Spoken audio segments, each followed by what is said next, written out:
Welcome back. It's time to learn another data structure. This is a big one, and an exciting one at that, because it's going to introduce a lot of new topics, especially when we get into algorithms as well. They're called trees. And no, not these kind of trees, more like this. Trees are a data structure that have what we call a hierarchical structure. As opposed to something like linked lists or arrays, which are linear, trees can have 0 or more child nodes. You see, a tree usually starts with a single root node or a parent node, and every child of the tree descends from this root node. So it's kind of like an inversed tree, really. And every child of a node descends from only one parent. So you have a parent-child relationship that you see is unidirectional, that is, it's going one way. And you also have leaf nodes, which are the very end of a tree data structure. Finally, within a tree, you can have things like subtrees, such as the area over here circled in red. 3, 6, 7 form a subtree.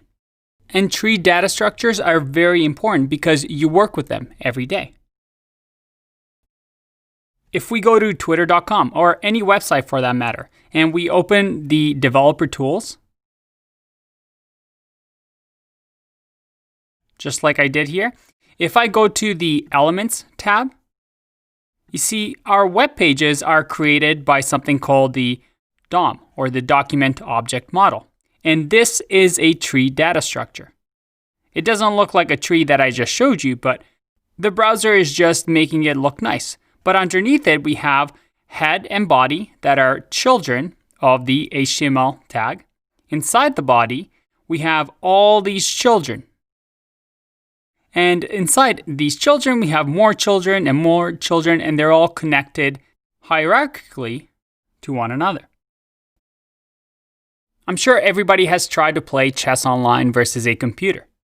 Well, a computer in a chess game, at least back in the day before we had things like machine learning, used a tree data structure to make a decision. Should I make this move? Or should I make that move? Or should I make that move? And it would pick moves based on which move had the better outcome. Facebook comments, for example, are a tree data structure where I can comment on a friend's photo and that friend can comment on my comment. Family trees can be represented in a tree data structure. And for us engineers and programmers, you might have heard of the abstract syntax tree. If I Google abstract syntax tree here, well, this is how programs or code is usually being run. Usually we write code and then it gets broken down by the machine into this abstract syntax tree so that it understands what we wrote down. And this, as you can see, uses a tree data structure. The beauty of trees is that we use the same principle as we did in linked lists. That is, we have nodes. And these nodes can contain any type of information that we want. We can have user information, we can just have numbers like we have here. Anything we want, we can contain within a node. Now you might be thinking, this kind of reminds me of a linked list. And you'd be right. Linked list is technically a type of tree, but with just one single path. And it's linear. There's only one way to go from top to bottom versus what we've seen before in a normal tree, like this one. Now, a thing to keep in mind here that might be different than a linked list is that a node can only point to a child.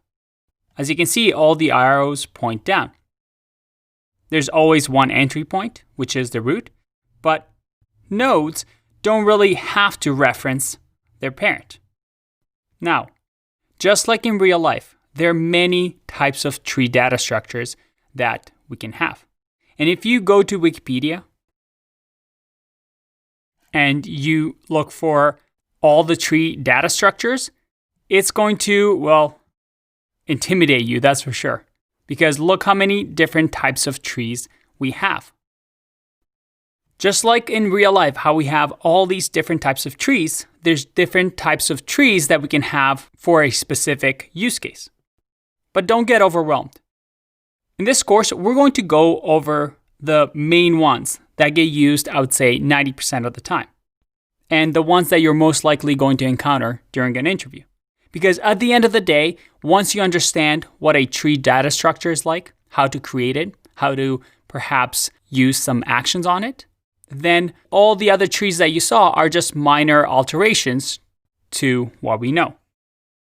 Now, I want to warn you, back in the day when I took a class on data structures, this part, especially trees, really dragged on and made me not interested in data structures because there's so many things you can talk about when it comes to trees.